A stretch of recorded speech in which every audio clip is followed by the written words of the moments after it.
नवरात्रि की बाबरकत रातें जारी थीं। हर तरफ इबादत और अकीदत का माहौल था। लेकिन गोइंका हाउस के अंदर एक तूफान बरपा हो चुका था।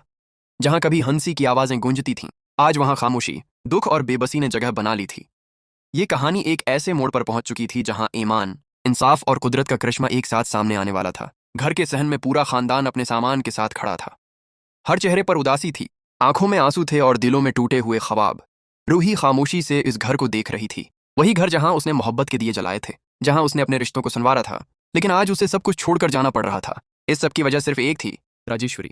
उनका गुरूर, उनका जुल्म और उनकी सख्ती इस हद तक बढ़ चुकी थी कि अब बर्दाश्त करना मुमकिन नहीं रहा था। खानदान के हर फर्द ने बहुत कुछ सह लिया था, मगर आज सब्र का पैमाना लबरेज हो चुका था। अचानक रूही आगे बढ़ती है। उसकी आंखों में आंसू तो थे, मगर दिल में एक अजीब सा हौसला भी था। वो धीमी मगर मजबूत आवाज में कहती है, हम ये घर छोड़कर जा रहे हैं, लेकिन जाने से पहले मैं माता रानी की आखिरी आरती जरूर करूंगी। ये सुनकर सब हैरान रह जाते हैं।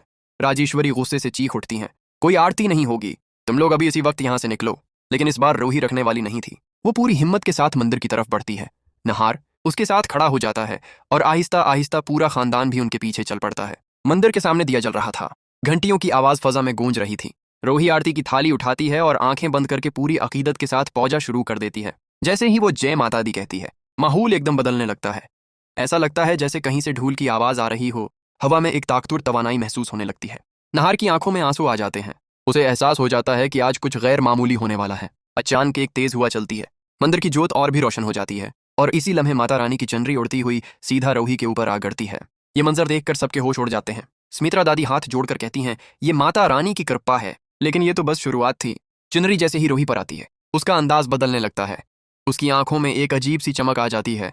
उसकी आवाज भारी हो जाती है और अब वो सिर्फ रूही नहीं रहती, बल्कि इसमें माता रानी का रूप नजर आने लगता है। वो बुलंद आवाज में कहती है, जो जुल्म करेगा उसे सजा जरूर मिलेगी। ये सुनकर पूरा घर सहम जाता है। राजेश्वरी, जो खुद को सबसे ताकतवर समझती थी, पहली बार डर जाती हैं। वो पीछे हटने लगती हैं। रूही अब एक रौबदार अंदाज में आगे बढ़ती है। उसके हाथ में त्रिशूल होता है, आंखों में इंसाफ की आग। वो राजेश्वरी के सामने खड़ी होकर कहती है, तुमने उस खानदान के साथ नाइंसाफी की है, रिश्तों को तोड़ा है, बेगुनाहों को घर से निकाला है। अब कहानी एक नए मोड़ पर है। क्या राजेश्वरी वाकई बदल जाएंगी, या ये सब वक्त ही था? अगर आप भी रूही और नहार की जीत चाहते हैं तो कमेंट में जरूर लिखें।